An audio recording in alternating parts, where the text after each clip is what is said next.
Welcome in, PewterCast listeners and watchers. The game just hit triple zeros. I am your host, Brent Dax, here for the PewterCast. Brent was at the game tonight, so he will not be joining us. So that means I need your help, and I need a lot of your help. I'll be dropping the link to our StreamYard chat so you can come in and do video. I do not have the capability of taking your calls, so I'm going to go ahead and... Hello, everyone. I'm going to go ahead and drop the link in chat one more time. Start us off here, and we'll get started and talk about how, no, the season is not over.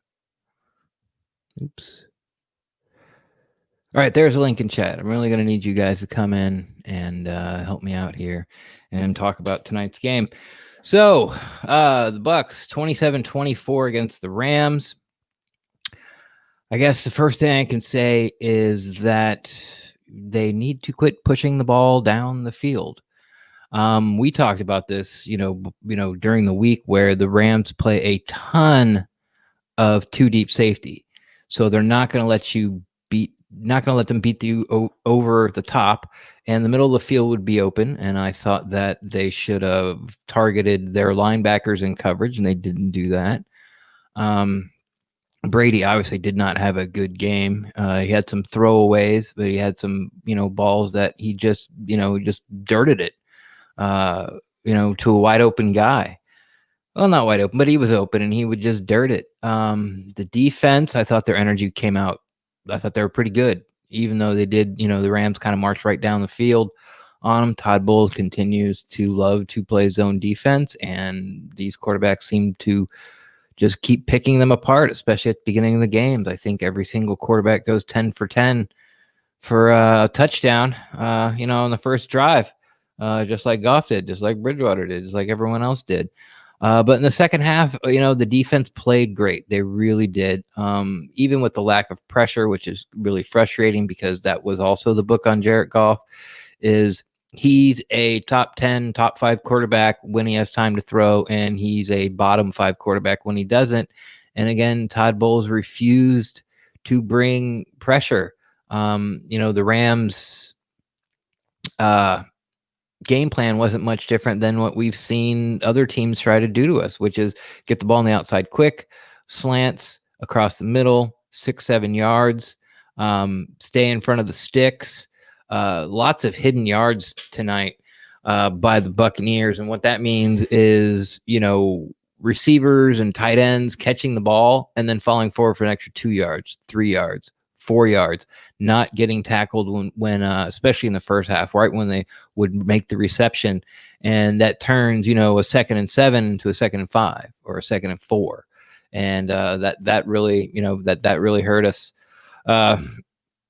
At least getting the defense off the field and getting the offense out there. The fourth quarter, I don't know. I don't understand why they keep giving, Leonard Fournette, why they keep bringing in Leonard Fournette. I don't understand. Rojo had a drop. Leonard Fournette had 2, maybe 3. I think Fournette's dropped more than Rojo has. Neither of those guys catch the ball well out of the backfield, obviously.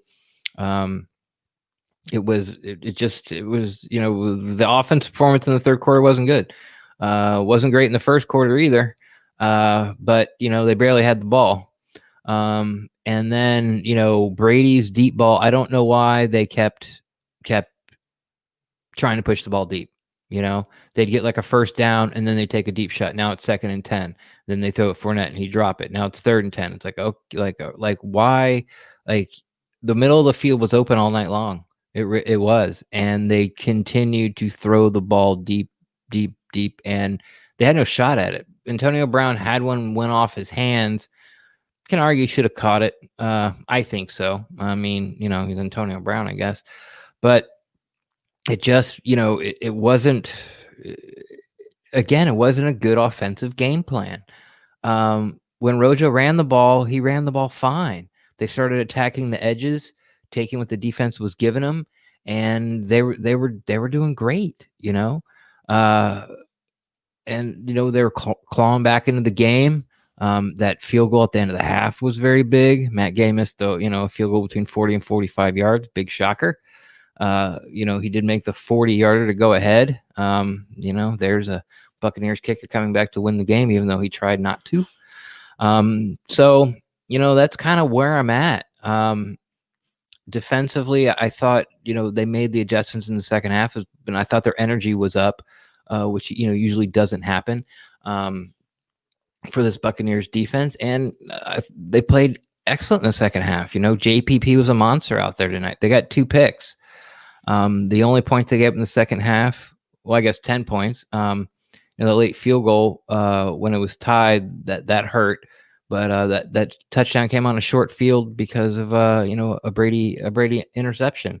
Brady has good games and bad games. I thought the offensive line held up pretty well. There was a drive there, when we were backed up on our own end, where the Rams brought it and really couldn't handle it, but we got out of there by the skin of our nose without sort of giving up points.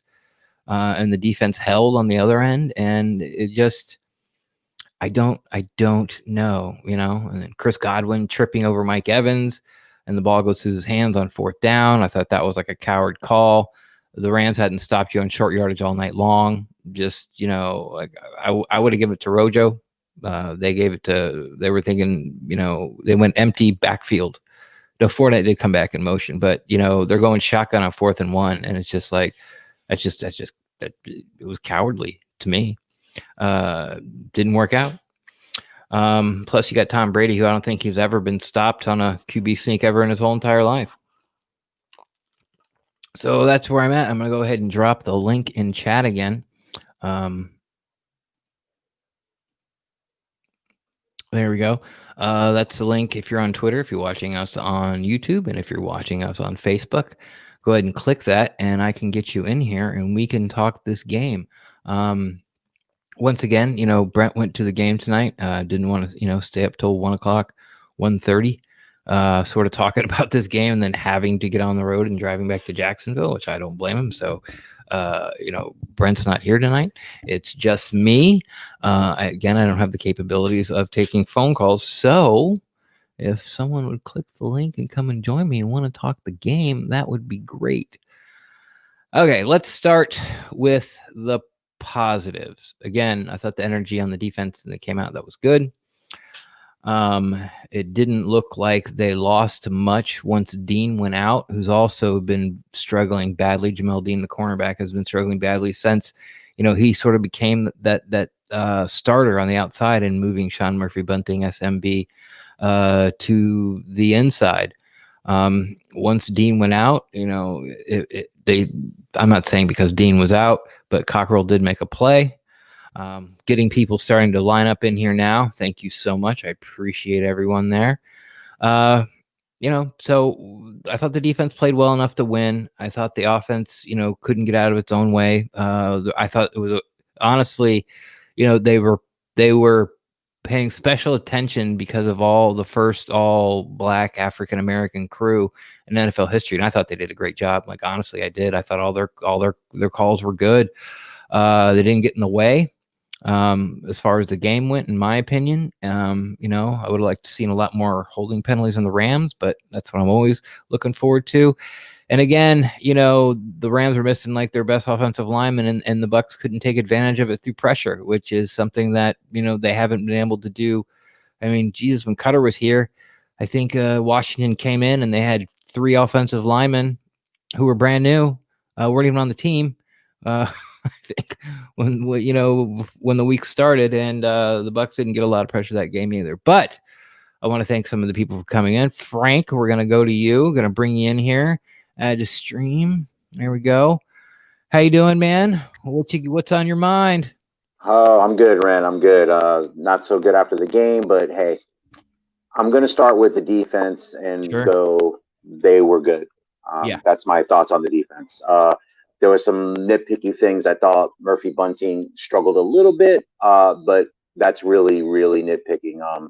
It's unfortunate because it was a really good defensive performance, I thought, overall against a pretty dynamic offense. Half. Yeah, absolutely. Second half, they shut him down. They shut absolutely, him down. Absolutely. All right, now the offense. I'm gonna start with Tom Brady. accuracy is becoming an issue, and I don't know Agreed. why. Yeah, I don't know what the problem is. To your point, I don't understand why they're allergic to the middle of the field. Yeah. And any kind of attack, I don't get it. I don't get the out. There's a lot of outside passes, and I know he got the remarkable, the two ones, the one to Evans, the one to Godwin were both outside. But going down the field, getting into the red zone, I don't understand why they don't even try to do the middle of the field instead of these long passes that are not being They kept thrown pushing the ball accurately. down the field. Yeah, he kept and I'm not here to say that Tom Brady's lost a touch on the deep ball. You know, I was thinking about this, and you know, this is not necessarily for you, but for everyone else who's kind of been listening to the pod. How now I recently I'm digging up these stumps of these Brazilian pepper trees that I've cut down to the stumps. Now I'm digging the stumps out, so I have a lot of time to think about Buccaneer football as I'm out there with a shovel and a water hose. If you want to know more about that, it's really the best way to get a stump out, but I won't go into it. So, you know, it used to be a thing that the Bucs couldn't win a game when it was under 39 degrees or 41 degrees. And then it was a thing that the Bucs could never return a kickoff. And every time they played a cold weather game, they talked about it. And every time they played, you know, every time they started a game and someone kicked off, they talked about it until they didn't do it, you know, and then until they did it or won the game or returned it. And no one cares about it. No one talks about it anymore. And right now we're in this stretch where Brady is like, he's going to be like 4-5 for the past 40 on 20-yard plus passes. You know, I'm not going to, it's not an arm strength issue. It's an accuracy issue, but we're also seeing the accuracy issues with the short balls as well. You know, he dirted a couple of tonight that guys, you know, could have made a play on the ball or were open. So it's a little frustrating. And also, again, I'm not pulling the fire alarm on this, but you know, watching a quarterback like Goff when they needed that to roll out on a bootleg and then hit the guy for a first down, and it's just like Brady can't do that. Like you just can't do it. So you know, it limits what you can do as far as the playbook, but I mean, I watched Tom Brady throw to three guys for a decade. You know, he threw to the running back, he threw to the tight end, and one of his wide receivers, and they won Super Bowl after Super Bowl after Super Bowl. It's almost to the point where there's too many toys in the closet because like when he's like when the Bucs moved the ball, they went to Godwin and they went to Evans, and that's when things started to work. And don't even get me started about freaking why they're giving the ball to Fournette. I don't understand it. I don't. That was on my list. That was on my Christmas list. Yeah. So accuracy, you know, he's had his up and down games all year. And I'm not here to you know, bring the pitchforks and the torches to, you know, Advent Training Health Center and say Brady's got to go, obviously, but I'm just really not looking forward to this narrative I'm going to hear all week about Tom Brady and his deep ball. Yeah, no, I agree, and I think, and like I said, Tom Brady it's just something that I've seen over the last couple of weeks, and yeah, and you know, it's going to be the subject of the week. I get you. But there's other problems too, and I'll go to the coaching now.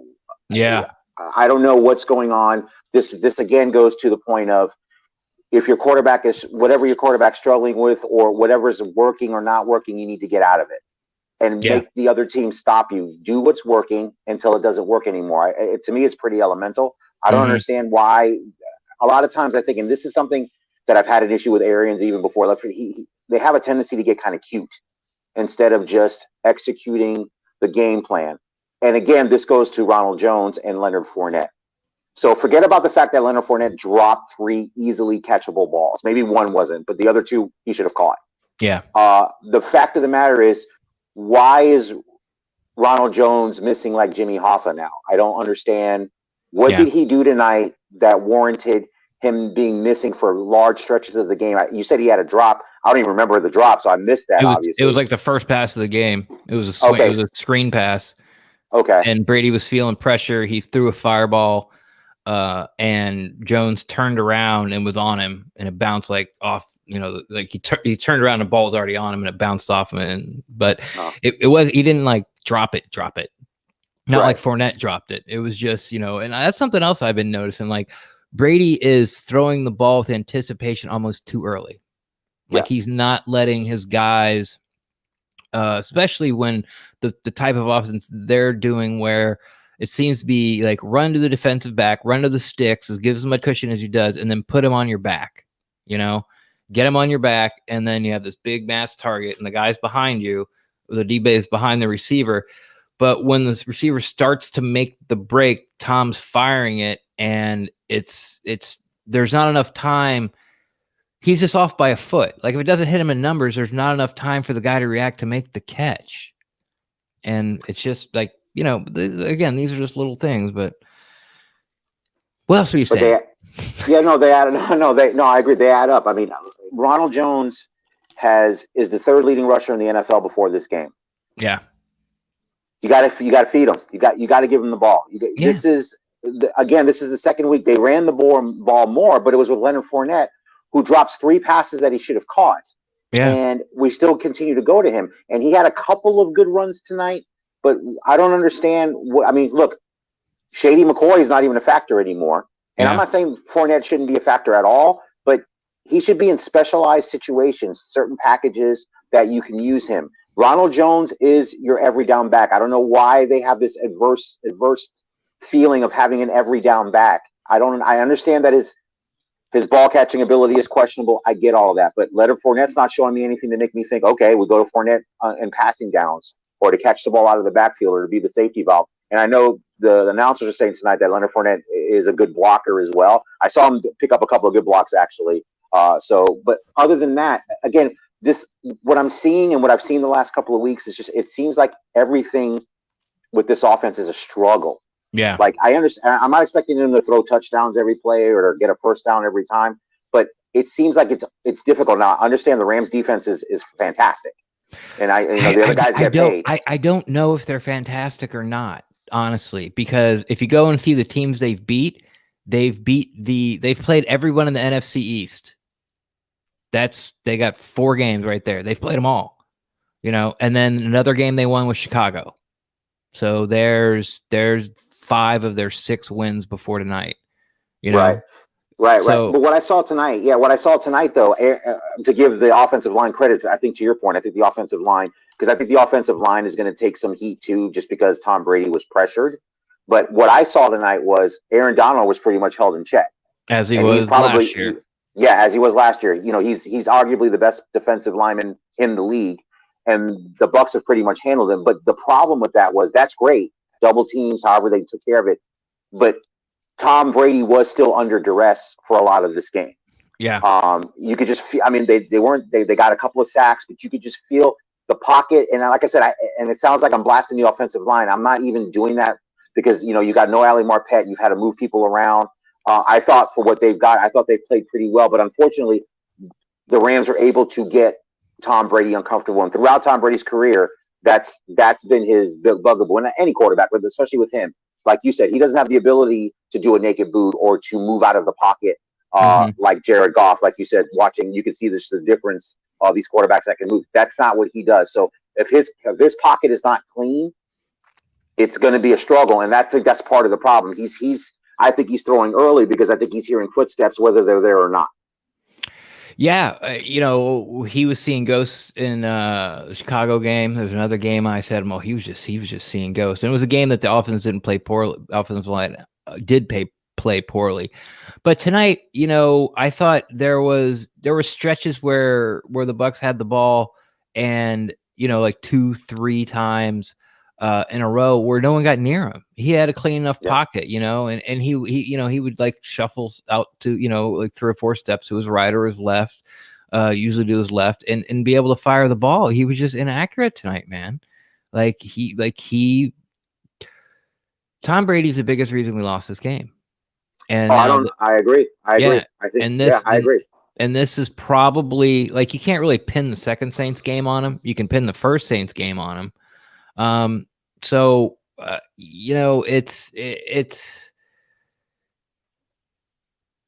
we get what we expected as Tom Brady 3 out of 4 games. And then that 4th game, the defense is going to have to do something to keep us in it. Like, I can't believe you threw that last interception. There was plenty of time. And it wasn't even close. I mean, he just like sailed, and then one to Chris Godwin too. Like, I know Godwin stumbled a little bit, but I mean, like, what is he not seeing? Which is interesting. Bob, let's let you know I do see you there in the waiting room, and I'm getting to you. Thank you for the thumbs up. So it's just a little disappointing. Like, I understand about the coaching staff because, against the Saints, that was the dumbest offense and defensive game plan that I can remember as being a Bucs fan, and they didn't come off it. Is what the problem was. Like, it's like, we're gonna do this no matter what, and the stubbornness of like, no, we think Fournette gives us the best chance to win this game running the ball against the Rams. Well, why? Like, then why didn't you start him? Like, I don't understand why Fournette started cutting into Rojo's carries. It's the adjustments were there for the defense. And I thought early on that I even, wrote this down, like it looks like we're back to Tommy's offense. Back when it was like 14-14, there's only a couple, like a minute or so left in the half. It's like the way we drove the ball down the field was, doing what the Rams did, 7 yards, 12 yards, 5 yards, staying ahead of the sticks. And then, they come out in the third quarter and it feels like every other play, they're just bombing it down the field. And it's like, what are you like? I know it's not true, but I feel like there's this huge battle of like Tommy trying to do what Bruce Arians wants him to do, and that might not even be true, but this was not the game to push the ball down the field. Everybody knew it, and they still tried it. And it's just like, we're going to do what we're going to do because we're the Bucs and we have all these, fancy toys, and you got to stop it. Well, they did. And other teams are doing it too. Like, you gotta, the game plan wasn't good if they thought they were going to beat the Rams over the top. And it's just frustrating. Their linebackers are bad. Like, they're less than average, and they never attacked them in the offense through the air at all. No, not at all. And yeah, I'll end with that. Like I said, the coaching, like I said, I've gone on that, but I agree with you. The middle of the field is there for the taking, and they won't take it. I don't understand. I haven't seen a crossing route like all year. Nope. You've got Edwards and Godwin and Gronkowski and even Cameron Brate I'll throw in there. You've got weapons that can work the middle of the field, and all of them have short hands for the most part. Why are you not exploiting it until they stop it? If they stop it, then adjust. I think this is the same conversation I had 2 games ago. Like, just attack the middle of the field. This is exactly the Saints game revisited. Except we did better. We scored more this time. And like I said, for the most part, it was a pretty entertaining football game, if I want to be honest. If I was not a Bucs fan, it's a pretty good football game. Yeah, and it was. Besides the third quarter. Third quarter was the third quarter, agreed. But that's coming out of halftime, I think you're right. I think coming out of the half, the defense adjusted, and the offense just kind of said, well, we're just going to keep doing what we do. We'll just keep pushing the ball down the field. Or change it, because they were scoring by the, I know that people like call it the dink and dunk. I don't think it was a dink and dunk as the Rams. They must have thrown, like, I didn't like, the Bucs were heavy in the wide receiver screen game in the first half. Some of them worked, some of them didn't. But if, like, I would throw the screen game to Chris Godwin anytime. I don't think they threw it at all in the second half. Like, not once. It's like they adjusted to we're doing fine. Everything's great. Let's go for the long ball. That's our adjustment. It's like they adjusted to the wrong thing. It's like you scored 14 points. Like, you only had the ball 4 times. You scored 2 touchdowns. What's the problem? Right. And Chris Godwin, who is, he's, like I said, I think he's remarkable. You should be worrying that guy out. Go to Chris Godwin. Let him get first downs. Let him do what he does best. And then as the defense creeps to him, that's when you can go over the top. That's when you can use play action. Instead of they're trying to be aggressive first, instead of using the stuff that they have to set up that long. Because like I said, play action, when it works, and that's Tom Brady's wheelhouse. If we have a successful running game, which was not really there tonight, and if we get the ball, if we get first downs, like you said, people call it dinking and dunking. I call it getting the ball down the field and getting to the point where you can throw it over the top. Yeah. And I think that'll give him less of those throws, and I think he will hit more of those throws if they get, because what I think the problem with Tom Brady too, I think the offense never seems to get into a rhythm.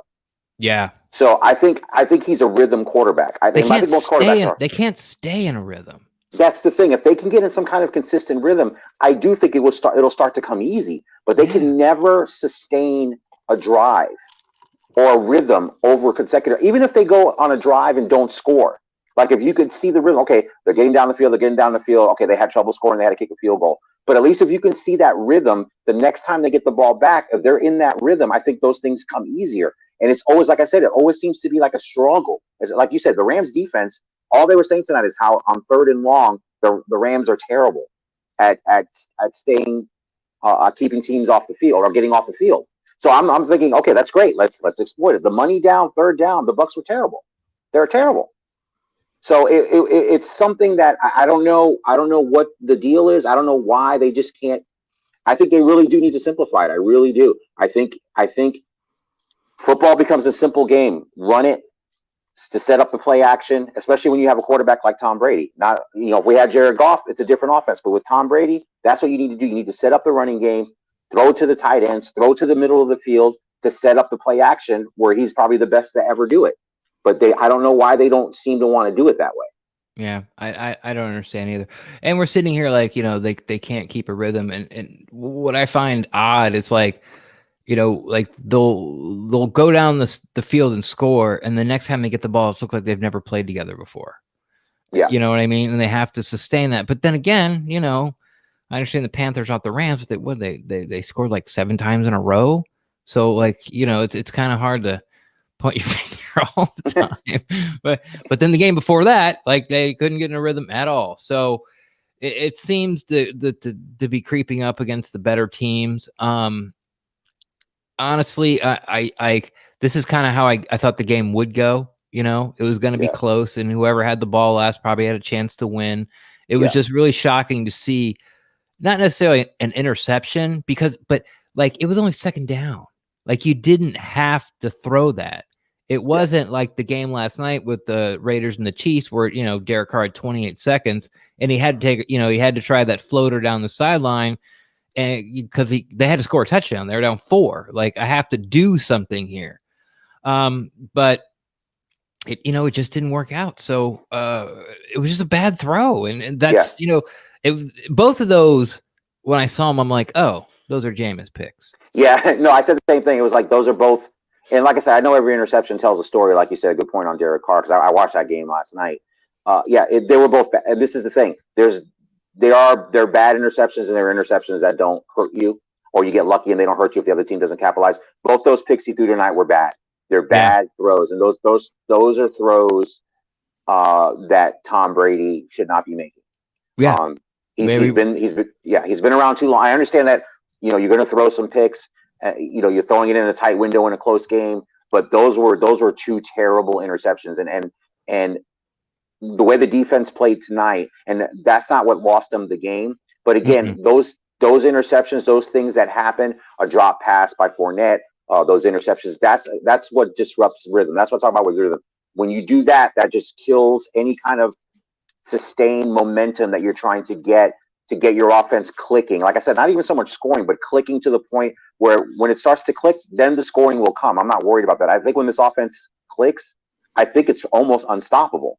But they just can't get to where they're clicking to the point where they're hitting the right people at the right time, and they're just ignoring parts of the field that they could be capitalizing on, especially against defenses that are soft in that area. So I don't, and like I said, I saw the Rams doing it to us.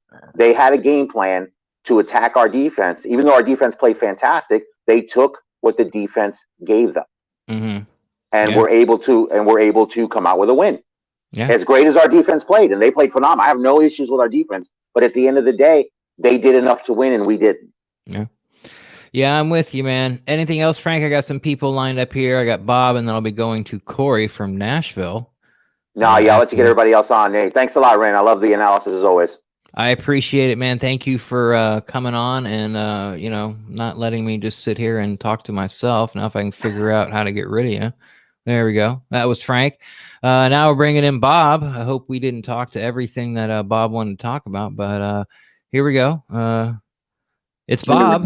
Hey, how you doing, man? What's going on? First of all, I want to apologize. I use you guys kind of as therapy, if I'm being honest. So that's what we're here about for. 2.5 years ago, and I listen to you guys. I don't miss a show, but I only call in when I really need someone to talk to because I live in Columbus, Ohio, and there's not many Bucs fans. They've been popping up lately, which is frustrating, but it's good support for the team I love. But is that a Brady jersey you're wearing? It's not. It's a Buccaneers. No, not you. I mean, I'm being you, looking at walking around the streets of Ohio. Oh yeah, I did order the day it came out. A pewter colored Brady jersey. I didn't wear it tonight. I just didn't. I'm saving it for a big game, probably next week. I have a friend who's a Chiefs fan, so I'm gonna bring it out. There you go. There you go. We're gonna make sure we're COVID free and watch it together. But honestly, the last caller did a great job breaking a lot of stuff down. But I hate calling people out because at the end of the day, you say it a lot, but we're football fans. We don't know what the hell we're talking about. We can watch as much as we want, but we're not paid professionally to do the job. But I've coached middle school football for 4 years, head coach, and what's the name of your team? Shout them out. I mean, Byron Leftwich is literally featuring one offensive player every series, and he goes to that player. And I know Brady's half of that. Brady's the one who throws the ball. Right. But it seems like he's like, oh, let's try out Leonard Fournette. Okay, let's try out Antonio Brown. Let's try to get Mike Evans some catches.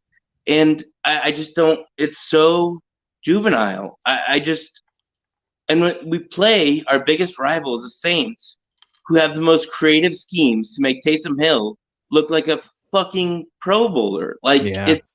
It's so infuriating. We have so much talent around us, and we watch teams kill our linebackers on drags and crossing routes and these short things to exploit linebackers. And you said, we're playing a team with shitty linebackers.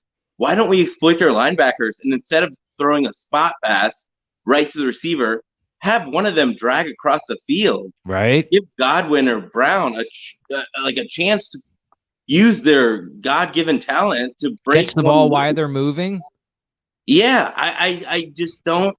And go to Leonard Fournette and 3 bubble screens, 4 bubble screens, and eventually works. Why is there no creativity?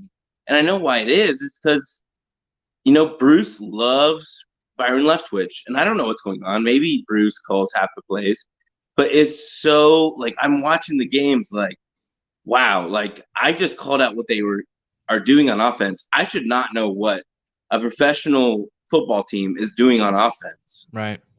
It's and I hate the Saints, and I'm yeah. So I was really hoping that Sean Payton would get a big piece of humble pie. Me too. Taysom Hill would. But man, the guy was on Twitter. People were talking about how he's throwing punts. He threw 2 deep balls, and both of them, everyone had to come to complete stop and wait for them to come down. So underthrown they work though. That's I know. That's what's so infuriating. It makes you it's to the point where I have more joy if I see the Saints break down than the Bucs win. And you never want to be that way as a fan, Right. But when you see Taysom Hill's dumb smile, and he didn't do anything great. He just did what we knew he could do. And then he just can't we create something for the GOAT? Can't he run a Drew Brees offense or something like it and dink and dunk it? So at least that brings people in the box when the run game's not working. I love Rojo, and I agree with you guys. 20 carries a game, but that obviously wasn't going to work this game, right? And putting Leonard Fournette in there is not going to be the solution. Why don't we try some creative screens across the middle or something to get people in the box, and then we can try the deep ball. Don't do it on the last caller did a great job. Let's not do it on second down. What is that going to do? Let's do it when they actually expect a run.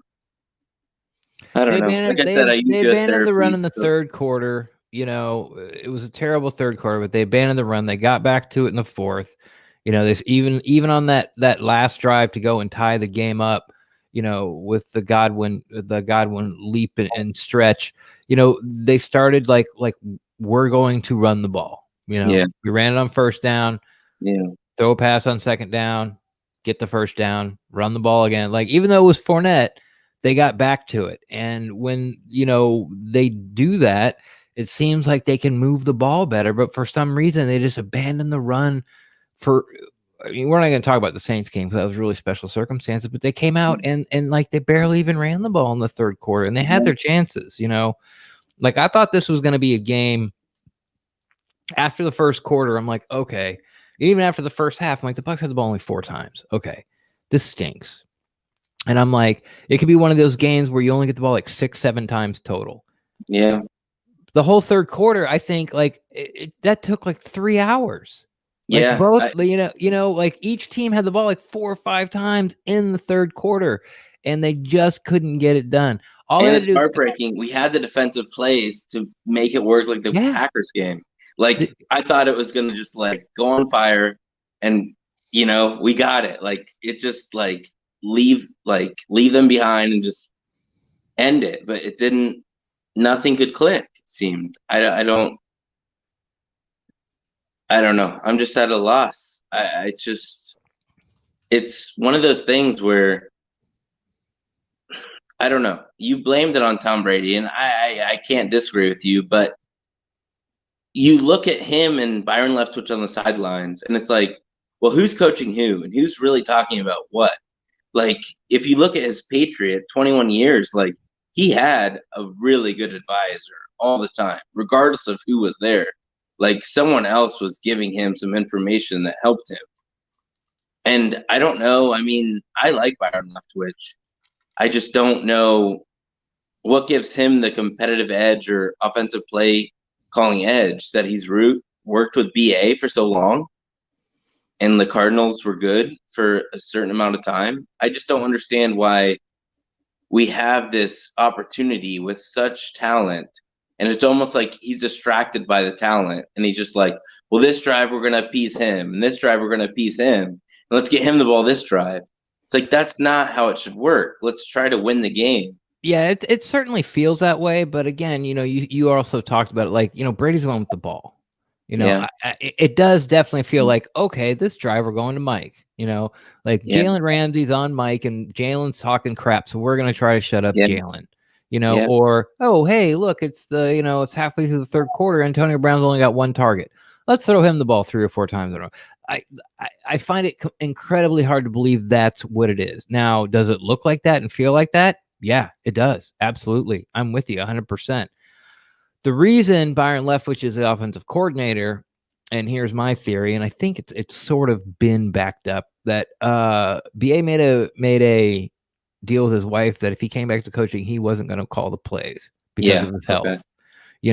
And BA, when the Glazers hired him, and BA had to have that conversation with him, like, I'm not calling the plays. Who's going to call the plays? Byron Leftwich is. Byron's going to call the plays because when I coach him in Pittsburgh, and he understands he sees the game the way I see the game. He understands my offense, and he's somebody I can communicate and work well with, and that's it.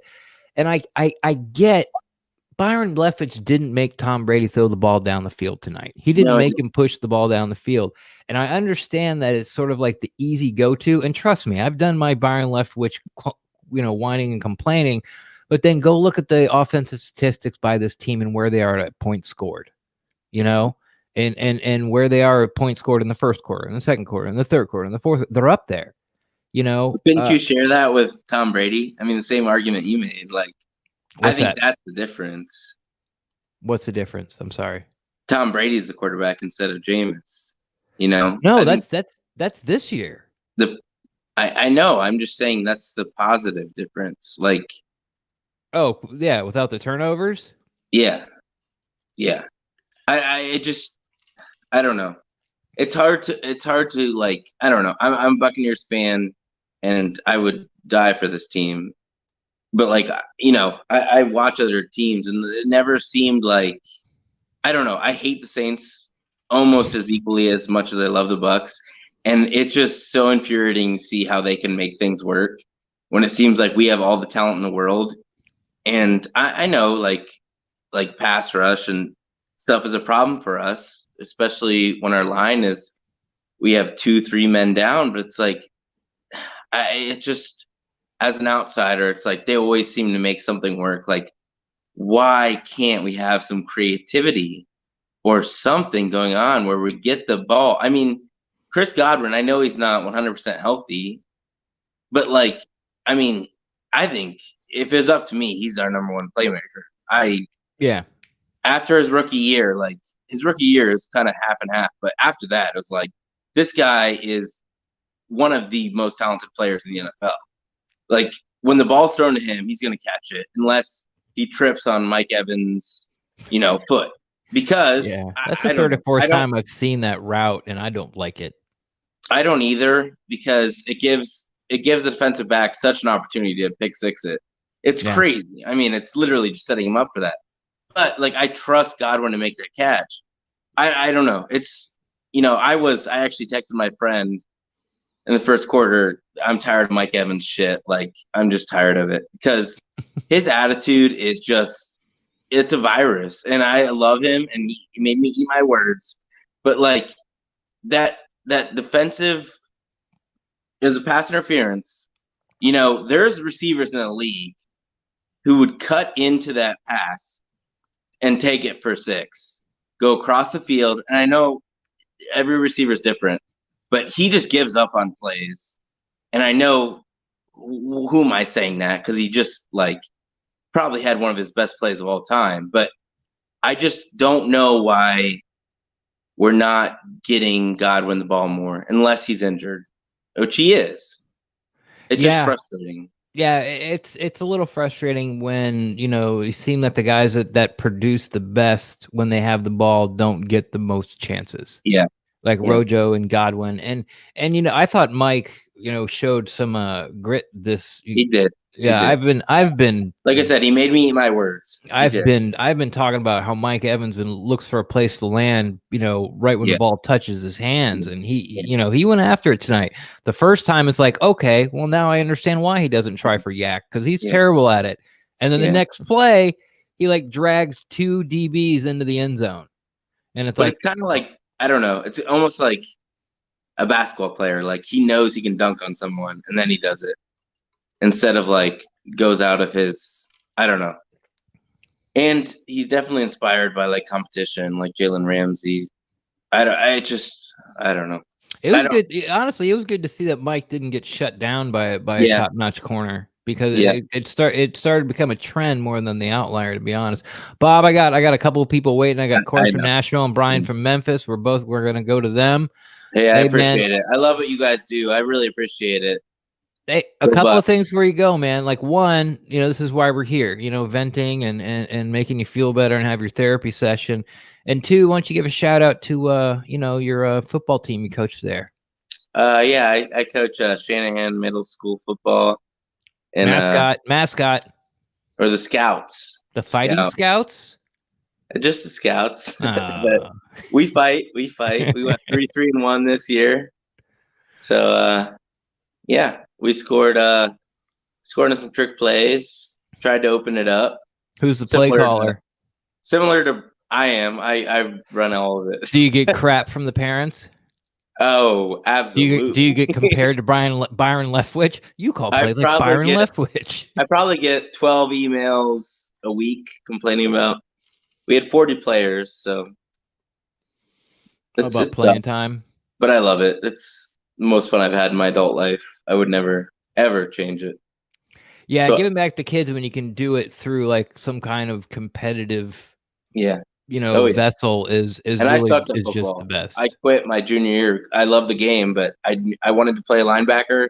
I was too skinny, and I wanted to be a wide receiver, and I was too fat. So it just didn't work out, But I love the game. I love the game. Love it. All right. Well, thanks. Appreciate you really so much for coming on, so I didn't have to be stuck by myself. Any last parting words? Go Bucs. That's all there is to say. Go Bucs. Big game next week. Thank you very much, Bob. I appreciate it. All right. So now, Corey, I know you've been waiting. Brian, we're coming to you. Corey, I'm adding you to the stream. Looks like Hey, what are you? Are you I'm in incognito? I'm in the car because I don't want to wake my people up. Everybody sleep. That's nice of you. All right, man. Yeah, I'm considerate sometimes. A couple things that point out to me this game. A, we were playing a team that was directly playing for first place in their division, and they played like it. They played like it most of the game. B, I am not going to rag on Byron Leftwich, mainly because last year he had no running game. We had the number one passing attack, and we were third overall offense with a 23rd ranked rushing attack. Mm-hmm. In my opinion, Byron Leftwich he does have an idea of what he's doing. A lot of things aren't executed correctly. The running backs dropping the ball. Yeah. Rojo. But my biggest issue on offense, honestly, is the lack of use of Rojo. Now, I get it. This was a 25 carry game. No, hell no. It fucking was just the way. I think it would have been a perfect 25 carry game. I don't care if he goes for 100 yards. I don't care if he goes for 50. You got to stay ahead of the sticks. Yeah. Okay. All right. And I am so sick of watching. Like, I don't know what Fournette's off-season plan was compared to Antonio. Antonio Brown came back like he was ready to play football. Yeah. Leonard Fournette looks like he gained weight. He's slow. Everything and I'm so sick of being defranchised to see shit late. Jacksonville, the Jaguars, a putrid franchise. Oh, man, it ain't going. We can't even trade this guy. We're going to just cut him. Mm-hmm. And then here we come in the waiver wire. Oh, we'll take him. Why we have to be that team? There's a reason why a team that drafted this guy number 4 overall 6 years ago don't want him. There's a reason. So I'm looking at Rojo and his growth, and it's very refreshing, and we treat him like he's expendable. You don't go for 195 against a division opponent, have the longest touchdown run in franchise history, to going back to just being a guy. 5 touches. It's so much easier to get the ball to these weapons if they're worried about the running back. Yeah. And Tom Brady and his we talked about it in the offseason. All the receivers talked. Oh, he gets the ball out quick. You know what, man? That's a detriment. Sometimes he throws the ball too fast. Yeah. Because there was some routes in the game where he would check it down, and if he just waits, not even a second, a fraction of a second, the way quarterbacks have to throw in anticipation, there's spots to hit. There was Chris Godwin had a crossing route that would have fit perfectly for about 25 yards behind the DB, and he checked it down in the flat to Fournette dropped the ball. But he threw it so quickly, you would have thought he was being blitzed. And I get that's Tom Brady. You know, that's Tom Brady. That's his thing. Look, I know where I'm going with the ball. If it's open, I take it. This is when you have this amount of weapons, receiving threats as weapons. That's not, in my opinion, the right approach. And I get it. It supposedly knocks down the turnovers, but in this, and this is why the advanced metrics and the advanced statisticians who create QBR, this is why with 30 interceptions, Jameis Winston and Tom Brady's QBR was similar. And I'm not comparing them as players. I'm talking about QBR exclusively because of how it correlates to their respective systems. You know, let's be honest. He didn't throw 30 fucking interceptions. And I'm so sick of the media. He didn't throw 30 interceptions. Okay? We have to get that notion out of our head, because anybody that goes into a game and looks like George Blanda threw 41 and he's in the Hall of Fame. Nobody talks about it. He had 2 plus interception seasons. But regardless of that, that's why his QBR was still in the 80s. Not QBR, QB rating. I'm sorry, I said QBR, but QB rating. I apologize. Was in the 80s because in perspective to this system, he didn't have a running attack. He literally was the offense, especially for the last 4 weeks of the season when Mike Evans tears his hamstring, then Godwin tears his hamstring. He's out here. Look at Brashard Perriman. Does Brashard Perriman have 20 catches on the season? He had 20 catches probably in 4 games last year. It's just Tom Brady and this system, he looks so uncomfortable when we play against a competent team. Yeah. And And it's not all, of course, I mean, it's not all on him. And he's one fucking player. I mean, it's impossible to be all on him. But tonight was, in my opinion, I am not blaming Bynwich tonight. I'm just not going to do it. The Rams are the number 2 scoring defense in the league. We scored 24 points, had opportunities to score more, and I thought we moved the ball well when we became less predictable. And like you mentioned, I was watching earlier with the first caller, Chris Godwin did get 1 screen in the second half. And it was I'm not going to say it was effective, but it was like a short run game. He was getting like 2-3 yards on first down off of it. Why go away from it? Because he's bound to pop 1, 4, 5, 6, 7 yards. And defensively, I'm tired of being that team that can't take away what the other team does great. You're never going to convince me. And I'm just watching the game, Ren. I'm just watching it. I'm not a coach. Actually, I'm a basketball coach, and I've actually got a couple players that could potentially be going to the league. I'm actually a really good basketball coach, but you would never convince me that playing. I had to toot my own horn. I'm sorry.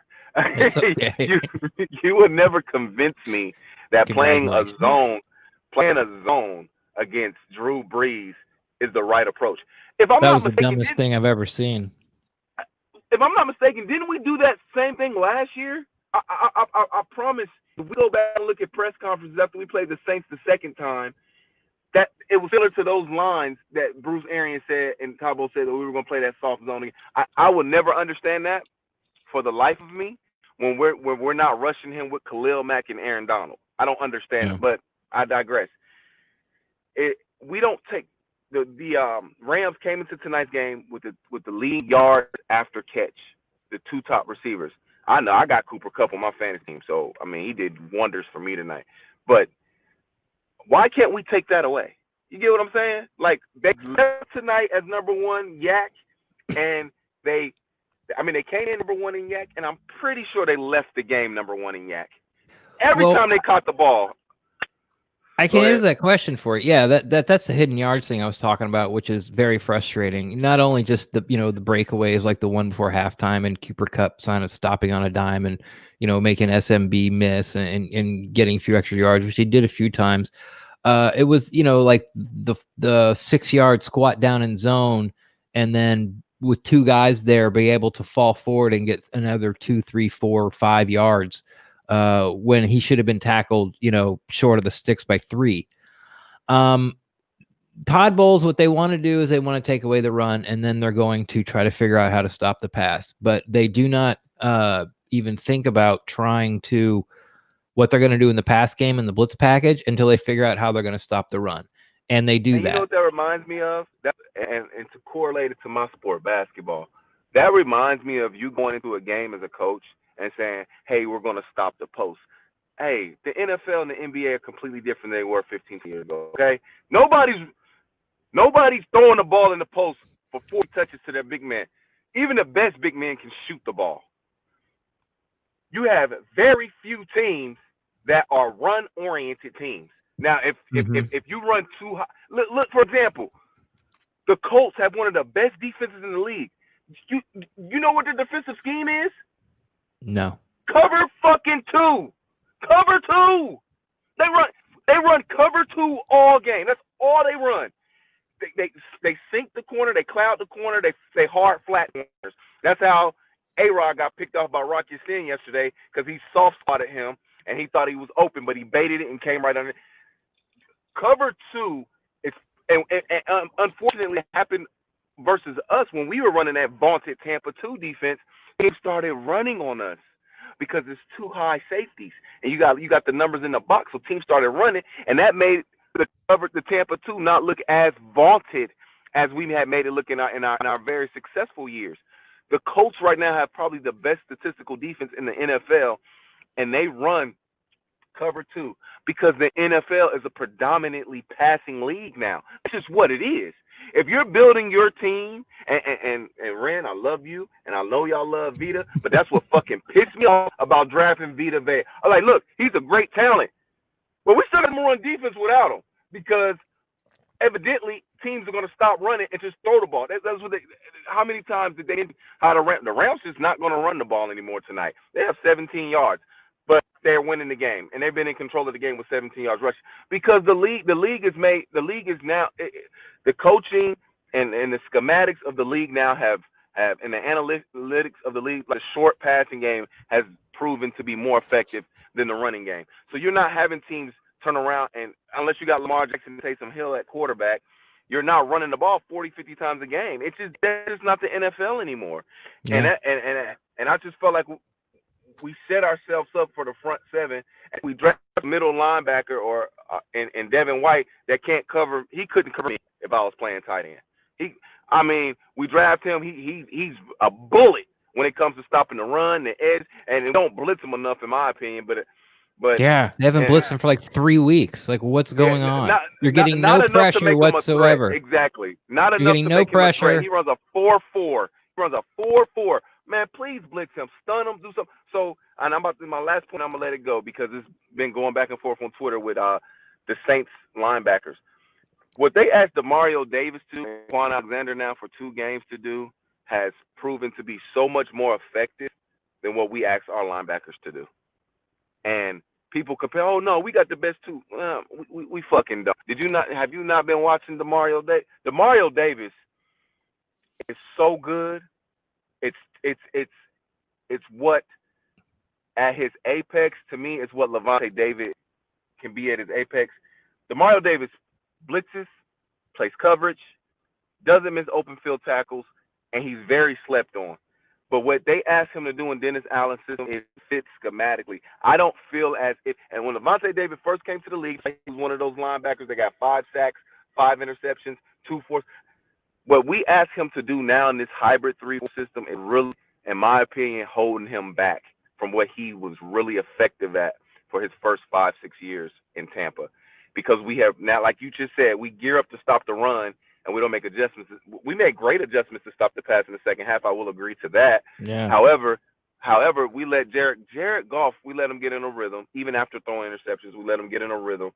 And I just feel as if the way we've built this defense is kind of bass backwards.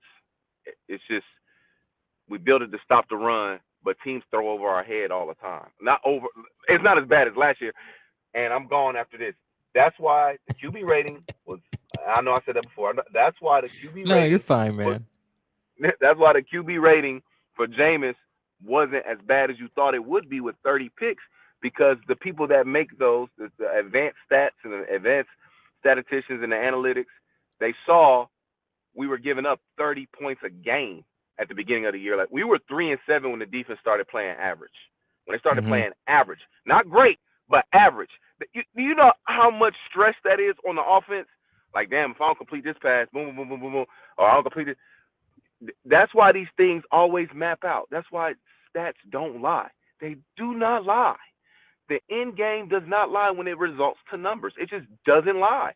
And tonight's game was so frustrating, just like all the other games against these fucking good teams, that pisses me off, because we're right fucking there. The Saints are the best team in the NFC, probably by, I want to say, a mile, but I might give them 2. You win a game against a division foe with Taysom Hill playing quarterback. I got to tip my hat to you. I'm sorry. Yeah. He's fucking terrible at quarterback. Yeah. And to make him look so effective, hey, Sean, tip my hat. I'm envious of that coaching staff. Envious of that coaching staff. But you that's it. Point, so that's good. Go. That's it. A couple of things, and I'm going to bring Brian in. BJ, I saw you in there in chat. If you want to come back, please do. I'll redrop the. Go ahead and redrop the link there. A couple of things. The reason the Saints linebackers look so good is because of the Saints pass rush, they can get home with 4, and it leaves them to be free and do what they do. If you go back when Vita Vea was with the Buccaneers and everyone was talking about how great Lavonte David and Devin White was, because they were able to run free. They can't do it as much now. And also teams are attacking the edges, taking away basically what they do best. And getting the ball out quickly to the edges. So without an interior pass rush, who's the only one that Vita Vea brings, he's the only guy on the team that can get pressure up the middle, which holds up the back end a little more. I can understand what you're saying. Like, no, I'm undervaluing him. You're right. Yeah, I can concede that point. That's a very good point. Because our defense was very dominant with Vita Vea. It was. Yeah, and so what? And then people were throwing the ball over our heads because they didn't have the time. I'm undervaluing him. You're right. You're right. You're right. I can concede that. I would have liked to see an edge. I wanted an edge rusher there myself, but then we'll see what Vita Vea can do.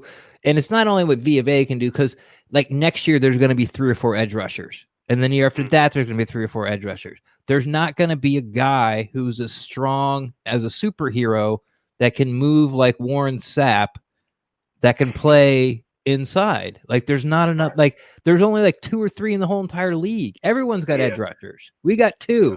So does Atlanta. So does the Saints. So does Jacksonville, for God's sakes. So that's where I'm on that. You made a lot of good points. I love when you call in. You feel better?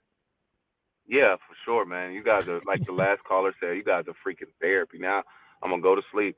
I'm going to cry myself to sleep. I'm not really, because those top 7 teams, those are your playoff teams in the NFC. I'm not scared of Chicago, Minnesota. Those teams that already got 5 losses, they're terrible teams. Yeah. So it's just I really want to beat these teams that we're going to have to play. I'm not asking to go 4-0 because all 4 of our losses against, Chicago, we're only whatever. But we're fine. We're fine. Our losses, we lost against some seeds that we're going to have, some teams we're going to have to play again. I wouldn't mind seeing the Saints before I saw anybody else, quite frankly, because we've played them 2 different ways now. Week 1 with less preparation, I thought our defense played well because we played tighter man coverage, and then week 2 we went to that soft zone. So I think if we had to play them in a divisional round, because they're probably gonna get the bye. It's so much football left though, and I don't know how Taysom's gonna look next week, but they got a soft ass schedule though. Yeah, they do.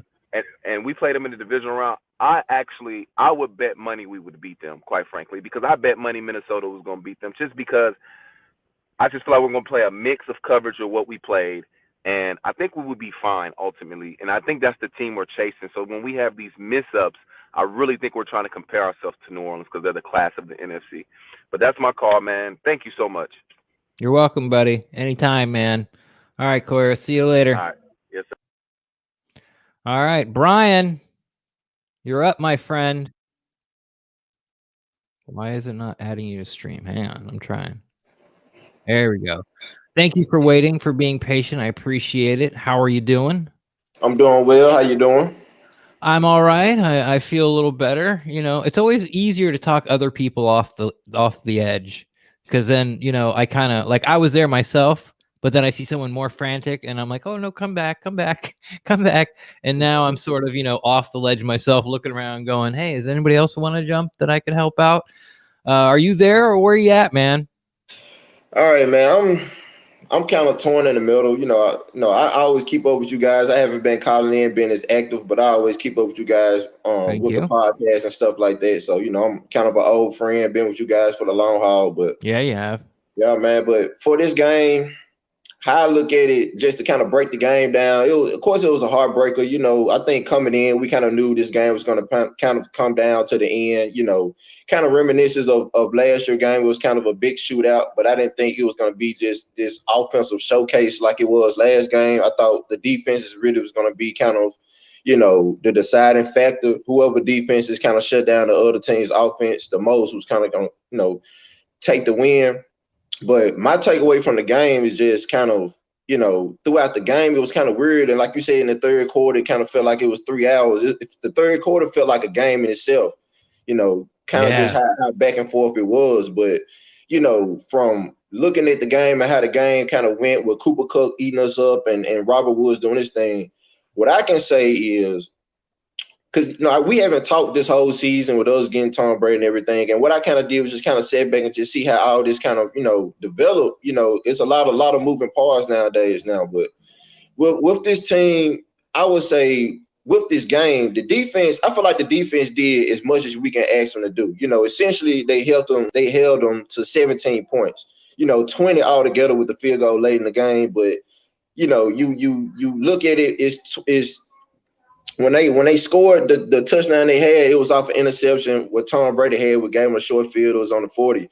But, you know, from the most of it, you know, even with us playing zone, I feel like the liability in that zone is SMB.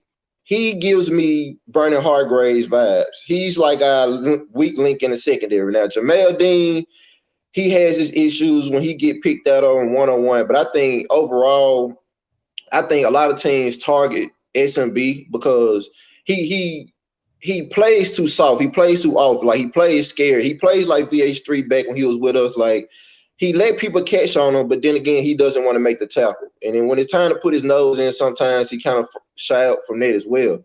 So that would kind of rubs me the wrong way about him. Yeah, he feels, it kind of feels like he's lost his confidence. Yeah. You know, like when he first got out on the field, he looked completely lost. And we're like, oh my God. And then he started to put it together, then started, covering guys. Then he started breaking up passes. And we're like, okay. And then he started moving inside and he started doing well. And then he hurt, his groin or hamstring or whatever it was this year, his leg, lower body injury. And he just doesn't seem to have come back since then. And you're right. He misses tackles. His coverage seems to be soft. And, it's something I've seen in a few games where he's pedaling back in zone and there's a guy just like 3 yards, off his left shoulder, just standing there. And it's like, well, he's in your zone. Like, go guard him. Yeah. Like, it's like, great. Okay. You're in your spot where you're supposed to be. You've got your proper depth.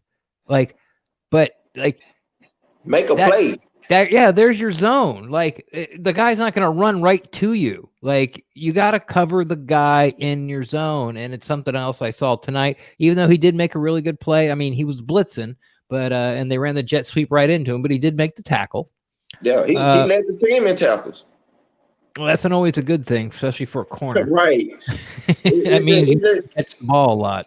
Right. It's just, that's why I say that's what kind of goes hand in hand with what I saw tonight, especially tonight. Is just like, he in zone, it works if you got playmakers that can work in space. And with him, when he has zone, he runs to a spot and sit there and waits for someone to cross his face. And then, okay, he caught the ball. Let me go after him, as opposed to reacting. Like the play Whitehead did with his interception, that was a good zone play where he reading the quarterback, he reacts. He's not waiting for the person to catch the ball. He's picking up on the play. He's running to the ball. He's trying to beat the wide receiver to the spot.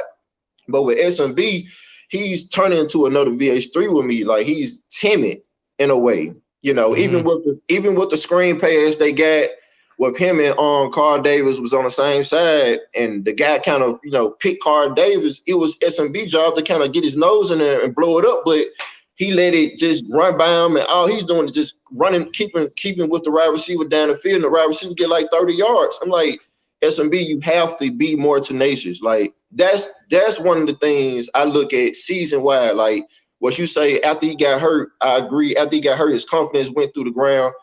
He is one of the liabilities in his secondary. Jamel Dean, he's one of those guys too, but he have his spurts where he does good. He break up a lot of passes, but like tonight he got caught on a quick slant. It happens.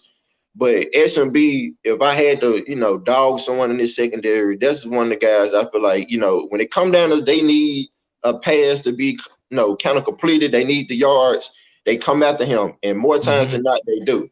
Yeah.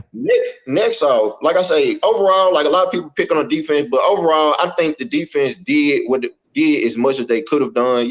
Let's not take away the offense of the Rams. They are a high-power offense. They can score. Sean McVay is a very, young mind. He's very, got a lot of ingenuity on how he run his offense. Jared Goff has continuity in that offense. They know how to run it. He know how to move the ball around. So this is what's going to happen. I didn't expect us to shut them out, but at the same time, I look at it as like, okay, they're going to score. Like, you can't expect the defense to just be a brick wall. They're going to move. They couldn't run the ball as usual against us. Nobody can really run the ball, so it goes to our pass game. So in that zone, I think a lot of times SMB really let a lot of passes get caught that we kind of wanted him to make plays on, and it kind of extended drives when we wanted them to kind of want to punt the ball in third down situation. But overall, man, with this game, it hurts because you really want this guy you really want us to win these big signature games. We keep coming up short in big signature games, especially primetime games. And it's really just a microcosm of if we do make the playoffs, how we will be, how we will look. When this Tom Brady situation came around, everyone was excited. I've been on a boat and on a train, on a plane, whatever you want to call it about Jameis Winston. When I first called on this show, me and you had our very, energetic conversation about Jameis Winston. It was one of the things, like I say, me being a Florida State fan, I kind of knew who and what Jameis Winston was before he got to the league. I'm like, okay, well, this is how he is. Hopefully through coaching and through maturity, he can grow and become this quarterback we all want to be. But, sooner than a lot of people, I kind of saw it was not working. With Tom Brady coming in this situation, I'm like, okay, well, the first thing we think about Tom Brady is, well, he's going to take her to football, which he has. It's obviously less turnovers. He know how to get rid of football. He doesn't take as many chances. But I think what's counterproductive to what Tom Brady is here for is the offense. Because even when you look in this game or in previous games where you say, well, if the defense bring pressure, Tom Brady does bad because Tom Brady is 43 years old. He's not Pat Mahomes. He's not going to extend the play. He's not going to, run outside the pocket and make acrobatic throws. Right. I think this offense, the scheme, BA, left wish, the play calling, all the way down is counterproductive to what Brady does the most. Now, you coupled it with the inability of the running backs to catch the ball. Rojo got stone hands. Tonight, it seemed like nobody wanted to catch the ball, even with Fournette, which we brought him in for.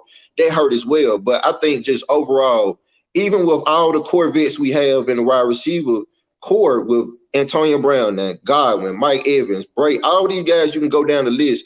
I think with the long developing routes, it's counterproductive to what Brady does best, and that's quick passing, figuring out where the ball needs to go at quickly. When you got 7 still drops, and it's not even 7 still drops, 5 still drops, but when he has to drop back and sit still, you look at the plays where in the all 22, you look at it, he dropped back and he's just sitting there. He's waiting on the play to develop. He's waiting on somebody to make a cut. They're coming. And I think the kryptonite to this offense is blitzing, bringing pressure. Like, if you need time, the way you defeat that is shorten the time, get after them. And with this offensive line, with Donovan Smith having his up and down games, mind you, Tristan Wirfs is playing out of his mind. He's playing like a 10-year vet. He's playing like pay him now and keep him here for 10 years. But overall, I think the kryptonite to this offensive scheme, just in general, what BA does, the play calling Leftwich has, is that it's not productive to what Tom Brady does the most, the long development routes. It doesn't work anymore. Like Tom Brady is 43 years old. It's just like being at a job for 20 years and you go to a new job and they ask you to do something totally reverse. I mean, you know what to do, but you're not going to really do it like as they expect you to do. I can make it work, but I'm not going to run around. I'm not Pat Mahomes. I'm not going to extend the plays. So I think it has to be some type of, collaboration with them involving more shorter plays, more quick passes, more plays. Like, I think, do they understand a draw play exists? We don't run draw plays. I think Rojo is a better runner out of the shotgun. I mean, he did that at USC. He was more of a runner out of the spread offense. We don't run draw plays. It's either a pass play, a run play, or a play action. And I think the book is out on the offense on, okay, we have all these weapons, but they need time to get open. Well, what do? We blitz them. We bring pressure. They have a shaky offensive line. If anybody, go at Donovan Smith. So I think overall what we're seeing now is when the going get tough, the teams are going to bring pressure. I think the Saints let everybody know, hey, this is how you do it. Bring pressure. Rush 4, rush 5, rush however, do stunts, confuse them. But if you get Tom Brady off his square, you have a chance because we don't have any quick outlets. The running backs is really dropping the ball more than we want them to do. So who else are we going to throw to? Right. And I think that's what's happening. It works. The deep ball works when we want it to work. As you see, Scotty Miller doesn't even sniff the field anymore. And that was our deep ball guy. He doesn't see the field anymore. Yeah. Or get deep ball passes. Yeah, man. But it's we rely too much on the deep passes and we shy away from the run way too early. Like it's kind of one of the situations where they say, hey, if you're playing 2 quarterbacks, you don't have none. I think how we playing the running backs, it seems like we don't have a running back because, one running back mess up, we take them out. And I don't think Rojo did anything bad to not see the field this game. Like, we should have stuck with him. Yeah. Like, but at the same time, you know, I understand you want to get Fournette involved, but even when we was down, you know, what 24, when we was down 24-17, we still could have been running the ball. Like we just relied and we on did. Brady. We did in the fourth. The third was, I don't understand what happened in the third quarter whatsoever. But the fourth we did, even though it was with Fournette, they like, we got to get back to the run here. And they did, and they just marched the ball down the field. Now, to be fair, you know, Brady's deep ball was awful, has been for like 3 weeks now. But if those shots are hit, like we win like in a blowout. We do. And so I can understand keep taking them. But this wasn't the team to do it on because they kept playing too deep safety, especially if you're struggling with it. I just didn't like most of the time when they took the shots because it seemed like they were either already behind the sticks or it was just like, it's okay, well, we just got a first down on a nice play. Let's take our shot. Right. And now it's like, okay, we're behind the sticks. Let's regroup. What are we going to do here? And go ahead. No, I was about to say it's exactly what you said. It was just it's kind of like we kept pushing the envelope. Like we was too greedy to go for it. Like we looking for this big play, and it's like a lack of rhythm. Like I say, it's no ingenuity in the play calling. It's like it's dry almost. It's like we have like a 2-page play, a 3-page playbook. Either we running it up the middle, either we're gonna play action or we're gonna throw 15 10-yard digs. Or we might sprinkle in a screen here and there or a little dump off, but you're exactly right. This was not the team to throw deep on, and they showed us all game that we couldn't throw deep. So I don't understand why we kept trying. Yeah, and other things was working. Quick passes were working. We running the ball on the edge, right on the outside hip of the tackle, was working well, and they just went away from it. Right, and my thing is I don't understand how we forgot Mike Evans existed in the second half. Because as far as I'm concerned, not too late in the fourth. Right, as far as I'm concerned, even though it was a heavyweight battle between him and Ramsey, it was a battle going in our favor. And then if you got Ramsey and Mike Evans going at it, they obviously will kind of alleviate everyone else and bring the attention to Mike Evans and kind of help everyone else get open. But for some reason, I don't know if they were doubling Mike Evans. They couldn't possibly double Mike Evans because they mean someone else was open. But I just think altogether, just my whole synopsis on this whole offense in this season, I think just, you know, I don't know the next time I call you guys, I'll leave it with this. I think something has to give. So either, you know, Tom Brady, is just like, hey, he's too pedestrian. He can't make it in this offense. If we choose to keep Leftwich, you know, BA kind of, pass it over to him and run it to the sunset, or we need a different offensive scheme that's more in tune with how today's game play. It's more quicker, it's more faster, it's more, able to adjust because these let's play action, throw deep and running up the middle type of play calling with no rhythm. It isn't getting us anywhere. And it only works against bad teams. When we're playing good teams where we need to really have some rhythm in the play calling, we really need to have a game plan, it doesn't work. And that's just on the offensive side. Now, the defensive side, I think they're doing what they do best. We missing Vita Vea because, we don't have that push up the middle. But I think we're making do. We're making do. Yeah, yeah. In the run game, we're making do. And the pressure, like the front four haven't got pressure all year. And again, it's something I don't understand. Like all I had to do was bring Devin White up the middle and Jared Goff would have folded like a cheap suit, and they just refused to do it. Let me ask you something. Have you ever seen offsides from an inside linebacker? Remember when Devin White got caught for outside? I was like, how the hell you get caught for neutral zone and fresh and you an inside linebacker? Like you 3-4 yards away from the line of scrimmage. How did that happen? You're not even hands in the dirt. That was when we was on the in the red zone. I guess they were trying to bring them in, but the defense gave up 2 first downs on 3rd down in the red zone. Yeah. On jumping off sides. Yeah, that was unforgivable. I don't know, man. It's like I say, all together, man. The game, even though how the game was going, I think the game was pretty even. Of course, they had the ball a little longer than we did, but I think the defense really clamped them down in the second half, and if it's not for the interception, it would have been tied all the way to the end. They scored out the interception and they ain't scoring anymore into the field goal because Matt Gay missed the field goal. So it's just the offense. The offense really didn't do anything in the second half. And like I say, what is the pressure? What is the execution? But overall, I just think something has to give. If Josh McDaniels won out in New England, maybe we give him a call and tell Byron Leftwich to kick rocks. Because I think sometimes that Byron Leftwich, he gets out coached too much. And sometimes you don't know who's coaching who. You don't know if he's saying, all right, Brady, this drive is yours. You go out there and handle it. I don't know if Brady sometimes want to listen to him. I don't know if Brady sometimes veto it. I don't know if BA vetoes some calls. Like, it's hard to see who is really calling the plays and running the shots on offense. So I don't know. I think something has to give. I think we keep Brady. I know Brady's coming back next year, but I don't know how this is going to all happen. We got the Chiefs next game. The Chiefs defense is horrible. It's going to have to be a shootout. We got to score at least 30. But overall, it hurts. I just think, it's just one of them things where we have to figure out a way to, if the deep ball is not working, what do we do? Right. That's the question. How else are we going to get the ball down the field? And they did it. And they did it. And they've done it. They've done it before. They did it against the Panthers. The deep ball really wasn't working.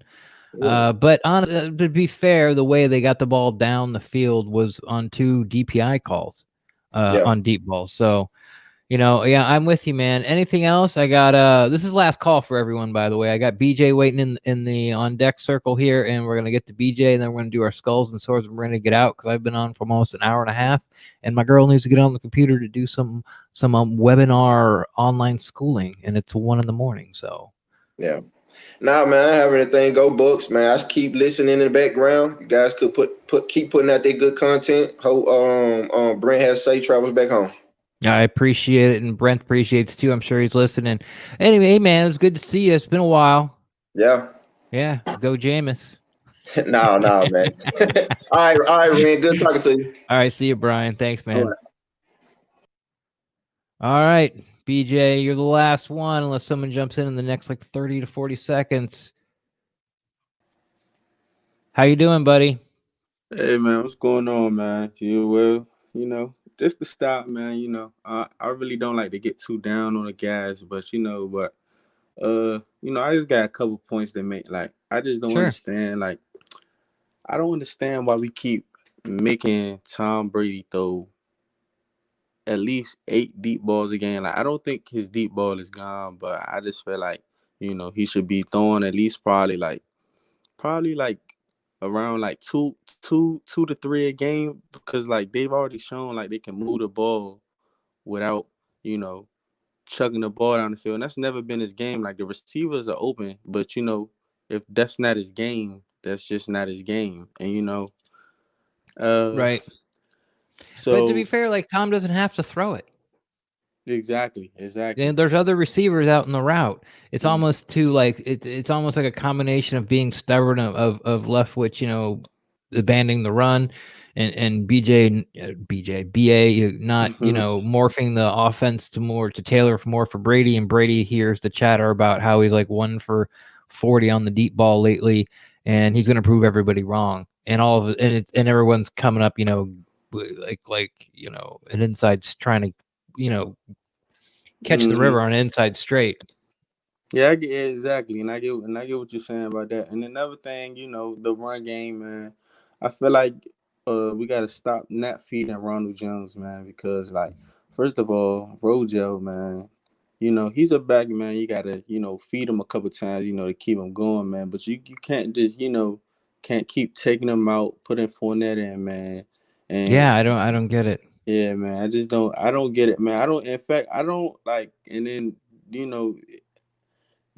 they both really had a poor game, and really in the catching game. So so it's why not put Ronald Jones back in the game? I feel like they want Fournette coming in, they wanted Fournette to take the job, but it's just Ronald Jones, man. You can't you can't really compete with what he's been doing compared to what Fournette's been doing. Yeah, when they feed him the ball, all he's done is go on over 100 yards. Yeah, exactly. When they treat him as a number 1 back, all he's done all year is gone over 100 yards. They've done it 4 times. he's gone. He's probably got close to 500 yards. No, he does have five. He has over 500 yards in 4 games. He was number 3 in rushing like coming into this game. Yeah, and he doesn't even get the ball. Exactly. Like how many more carries do you think Dalvin Cook and Derrick Henry have than Ronald Jones? 70? Yeah, 80?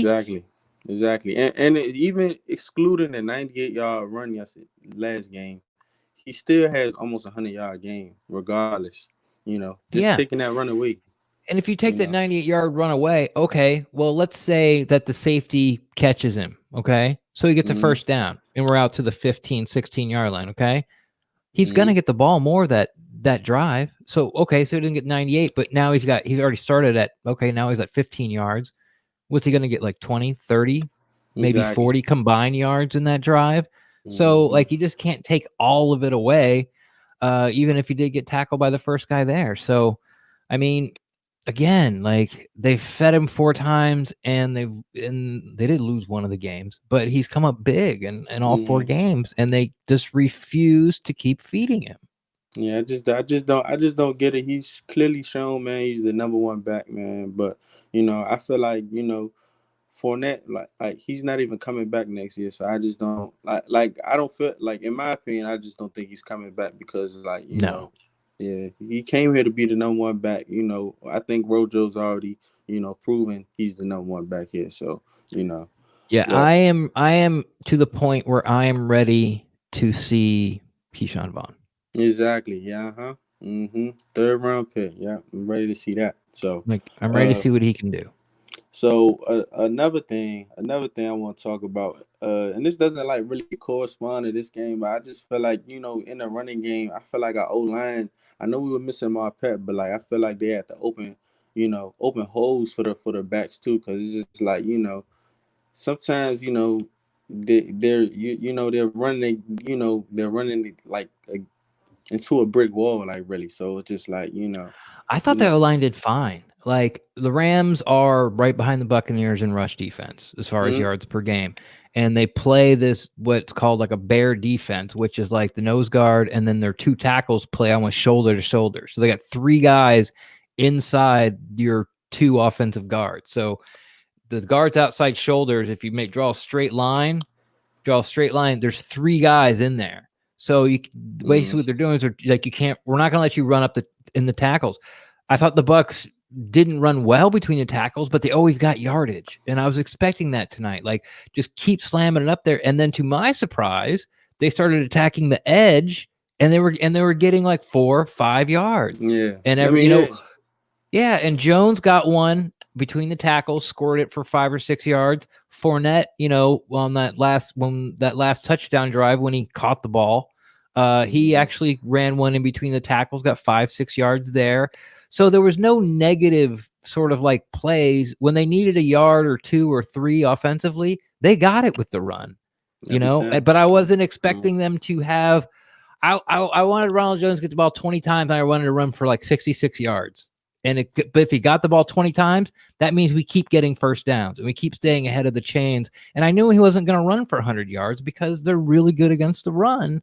But like what the Bucs did, like back in the Super Bowl against the Raiders, like Pittman, like he got 5 yards, 4 yards, 3 yards, 6 yards, but kept them honest. And then we just kept beating him over the top. So that's what I was hoping to see, but.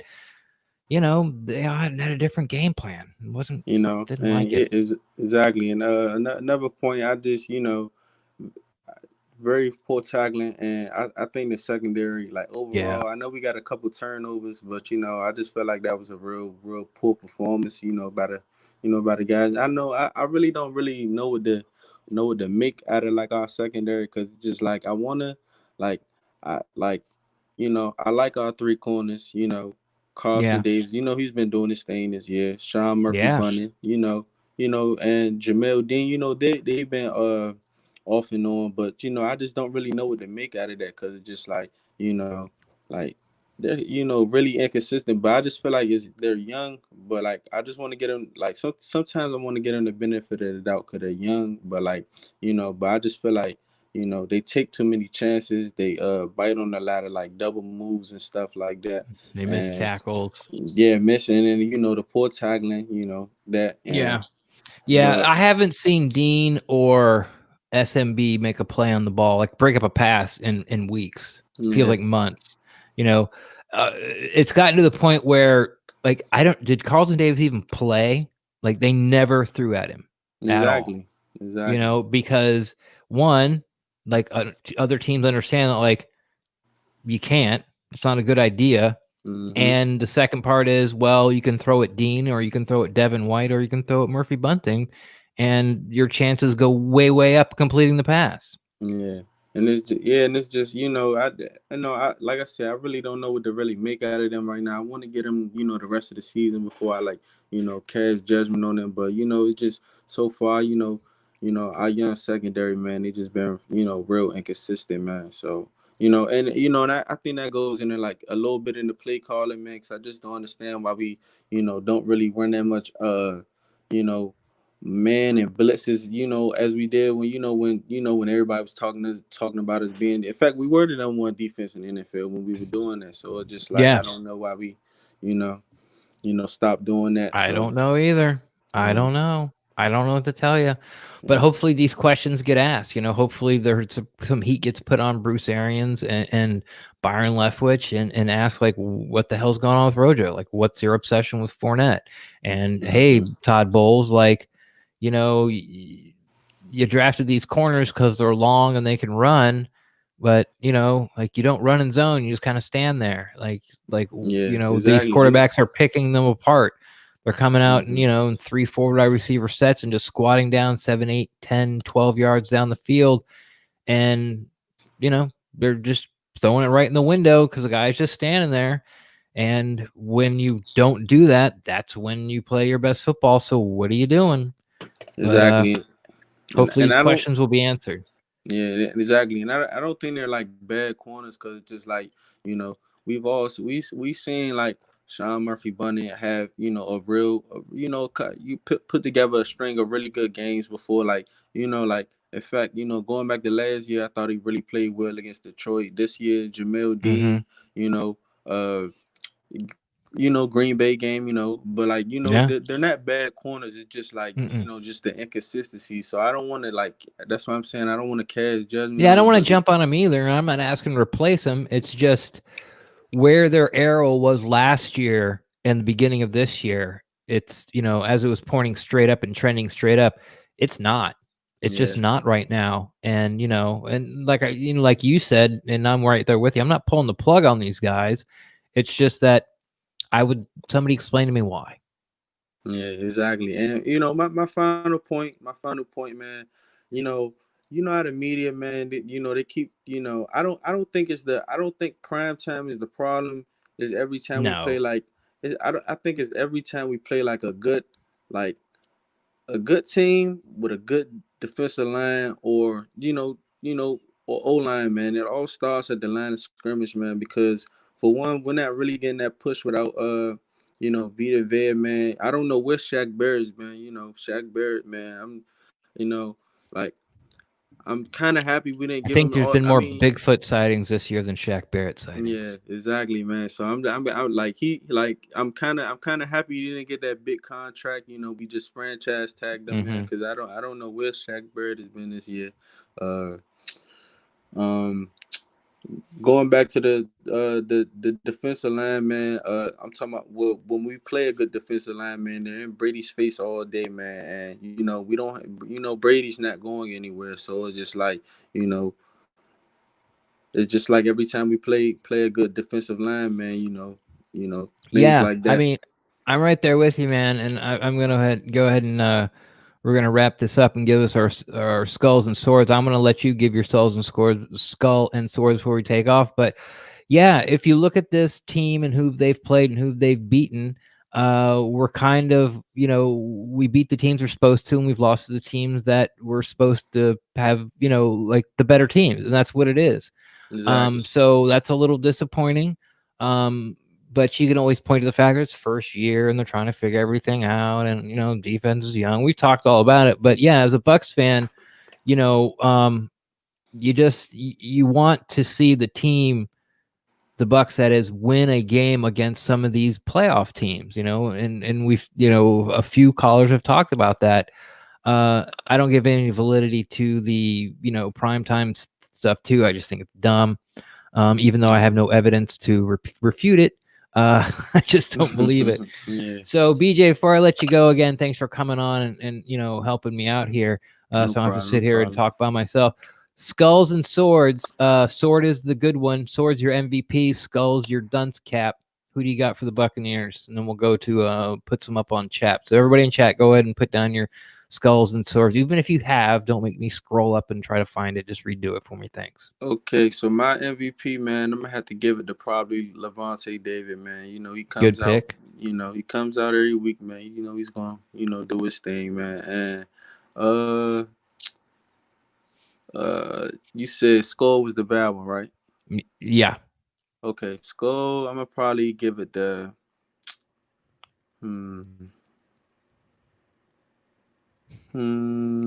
Probably. I really don't. I'm gonna give it to the whole secondary. To be honest, I'm gonna give it to the whole secondary. Okay. Yeah. Okay. Yeah. A little gutsy, but I'm with you. Okay. They did let those guys run free, and they didn't come and make the tackles with the yak. Killed us. Yeah, and though, and even though it's not really their fault on zone, but when they didn't run, but there were some things they could have done better for sure. So yeah, I feel you, man. It wasn't a great night for the secondary, even though the defense played lights out in the second half. So BJ, again, thank you so much for coming in. I appreciate it, man. Call back anytime, okay? All right, no problem. All right, see you, man. All right, so we're Solars and Skulls. This is pretty much it for me. What Joey has here. I'm gonna go ahead and sow some more swords. I'm not sure what that is. I think that's a NASA program. But yeah, swords JPP. I think it's pretty obvious. Not only with the pick, he was the one who was showing up, especially in the first half. He had a bad down pass in the second half, had the pick in the second half, but in the first half, he was playing that flat out there on the flat, and he was really the person who showed the Rams very early that this outside zone scheme was not going to work, and they kept running at him, and he kept coming up big and doing his job and making plays, which is something that, we hadn't really seen from Jake. Not that he wasn't making plays, but out in space, JPP had not made a lot of plays, and I think he did that great tonight. My skull. Here we got a sword for Evans. What do we got here? We got a skull for Brady and a sword for Drew Brees. Hilarious. Can't believe I clicked on that. So here are my skulls and swords. I'm going to go ahead and close it up for tonight.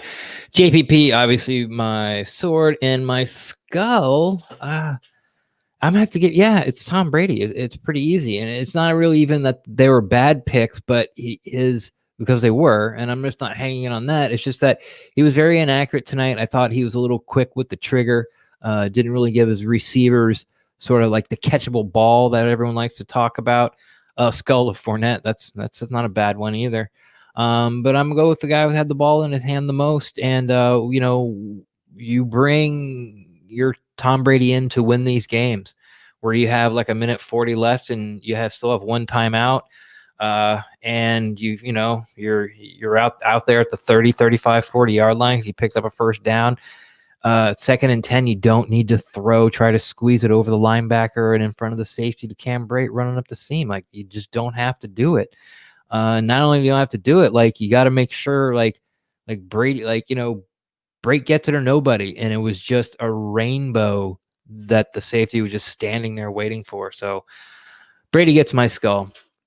So thanks for everyone who joined me tonight, coming in on chat. I really appreciate it. Everyone, to the hundreds that were listening tonight, I appreciate, and the thousands that will listen to it afterwards. Thank you very much for listening to us. So that'll be it for tonight. The Bucs lose 24-27 to the Rams. They go to 7-4 on the year, and they got the Chiefs coming in. And this is a lot of people have said this, that these two games, if the Bucs lose these two games, their playoff chances might be in jeopardy.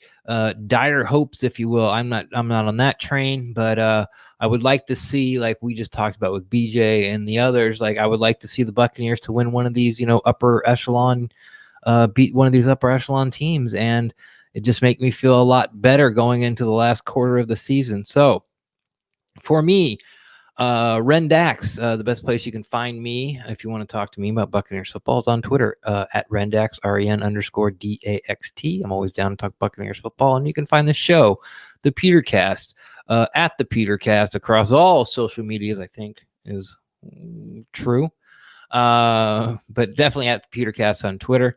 Our next show, Brent will be back. Safe travels to Brent, and to everyone out there. I hope we were able to talk you off the ledge or calm you down, or at least get there and chat and talk to some fellow Bucs fans and get a little frustration out, because the Bucs played well in the second and fourth quarter offensively, played well defensively in the second half, but at the end, the Rams just had made too many plays, and there just wasn't enough pressure by the defensive front four when they needed it.